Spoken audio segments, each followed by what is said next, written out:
Hello Math 30-1. Today we are going to look at factoring polynomial expressions. Now this is only going to be the very first lesson on it, and we're just going to start off here with a little review.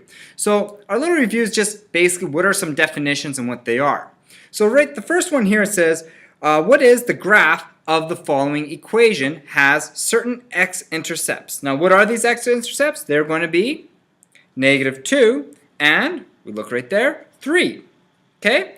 Now, when we say the function of the same, technically the same equation or same function as has these here in factored form, has the zeros of -2 and 3. Now we're looking at the equation. So when we're talking it in terms of equation, make it equal to 0, now we're saying it has roots of -2 and 3. So basically here, depending which terminology we're using, if we're looking at a graph, we're trying to find the x-intercepts, which is the same thing as if we're talking about a function is the zeros, which is the same thing as if we're talking about the equation, its roots. Okay? So, now we're just going to fill this out down here. It says, fill in the blanks of the following statements with the function of f of x. So, the what of the function, so anytime we're talking about function, we're talking about zeros. So the zeros of the function, which is the something of the graph, which is the x-intercepts of the graph, and the of the equation, so we're looking at the equation y is equal to 0, that's talking about roots. The roots of the equation are all the same numbers. Okay? So, now we're going to just go on here to a little investigation. It says, the factors of the polynomial x squared plus 5x minus 24 are 8 plus x and x minus 3. State the zeros of the polynomial. So the zeros in this case are -8 and 3. Because if you remember, we just make each of these equal to 0, and we solve for each factor. Okay? Now what do we notice about the constant term in the polynomial and the zeros of the polynomial? So I take a look at this. If I multiply my zeros together, that is equal to my constant term. So if we multiply our zeros, we get the constant term.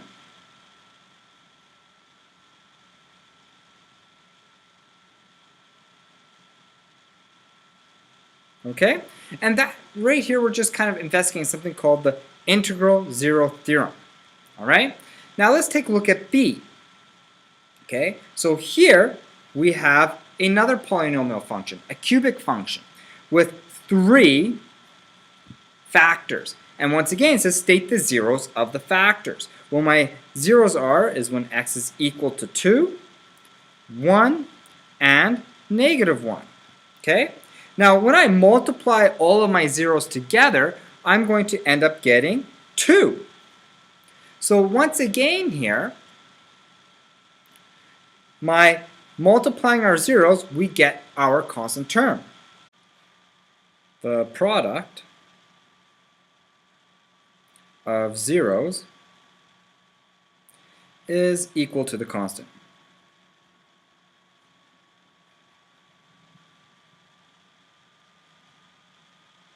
Okay, so now we have done this twice.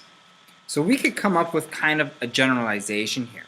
And that generalization is the integral zero theorem, which is the zeros of an integral polynomial function with a leading coefficient of 1 must be factors of the constant term. So in this case here, when we have this cubic function, we have the integral theorem tells us that px must be the factors of 6. So must come from the list of plus or minus 1, plus or minus 2, plus or minus 3, and plus or minus 6. This list contains all potential zeros of the polynomial function. Okay? So this is only when the leading coefficient is 1. Okay? So only when the leading coefficient is 1. So here is our first class example. So let's take a look at this here. Consider the following polynomial, x cubed minus 7x minus 6. So list all the potential zeros. So when we look at 6, we want to know all the factors. So I have 6. We could do a quick little factor tree. So that's 2 and 3. So I know I have 1 plus or minus 1. We could have plus or minus 2. And we could have plus or minus 3. And we could have plus or minus 6. Okay? So those are all of my potential zeros. Now it says list the potential factors. So what are my potential factors? Well, same idea. My factors could be x minus 1 and x plus 1. We could have x minus 2, x plus 2. We could have x minus 3, x plus 3. And we could have x minus 6 and x plus 6. Okay, so those are all of my potential factors. These are all of my potential zeros or roots, whatever you want to say. Okay, so now we have this part C here. We have two students who were asked to identify one of the actual factors of the polynomial. Luke used the factor theorem and Nicole used synthetic division. So here is first Luke's part. So he takes this here, he does the factor theorem, so he first tries x minus 1 using the factor theorem. So that is when we're saying polynomial function where x is 1. So 1 to the power of 1 cubed root minus 7 times 1 minus 6 is equal to negative 12. And remember, based off the factor theorem, it must equal to 0 in order to be a factor. So this did not work. Now he tries x plus 1. So make this equal to 0. That's the same as x is equal to negative 1. So we put in negative 1 for every x. So negative 1 cubed minus 7 times negative 1 minus 6 is 0. So that one there is a factor. Now Luke is going to use synthetic division to try and help find out what is the other factor. When we factor out x plus 1, what is left over? So he quickly did synthetic division here where he carried down the 1. Negative 1 times 1 is negative 1. We add those times negative 1 is 1. Add those and then we have that. So now we're going to look at Nicole. Nicole used synthetic division from the very start. Okay? So here she first tried where x is x minus 1. So that is the same thing as x is equal to 1. So she puts in 1, carries on the 1. 1 times 1 is 1. So that goes there. And then we have right here, 1 plus 0 is 1, times 1 is 1, minus 7 is negative 6 times 1, negative 12. Same thing as what we got there. That didn't work. Then she tries the x plus 1, and we did that over here already, and we find out that works. So the next step for us to do here is it wants us to complete the polynomial x cubed minus 7x minus 6. So we know that we have x cubed minus 7x minus 6 is equal to x plus 1 all multiplied by, here we have, this is going to be my number, so this is my x's and this is my x squared. So it's going to be x squared minus x minus 6. And we could quickly factor this here. If you want, you can use box method or whatever you want. So this is the same as x plus 1. And we have x minus 3 and x plus 2. And if we look at this, these are my factors, and these satisfy what we came up above. We ended up using, we said x plus 1, and we had x plus 2, and x minus 3 are my factors for this polynomial. So question number 2 wants us to look at the following polynomial function, x to the power of 4 plus 2x cubed minus 7x minus 8x plus 12. So to start off, it wants us to list the potential zeros of the polynomial function. So in order to list the potential zeros, what we're going to have to do is we're going to use the integral zero theorem. And that is by factoring this and writing out all the factors, the positive and negative of 12. So we have plus or minus 1, plus or minus 2, plus or minus 3, plus or minus 4, plus or minus 6, and we have plus or minus 12. Those are all of the potential zeros of this polynomial function. So the next part here, it wants us to express the polynomial in factored form. Now, in order to do this, I think it's easiest to use the factor theorem here. So I'm going to start off with my potential zero of 1. Okay, so 1 is the same as when we have our factored form x minus 1. Okay, so we're going to do 1. P of 1 is equal to, we have 1 to the power of 4, 2 times 1 to the power of 3,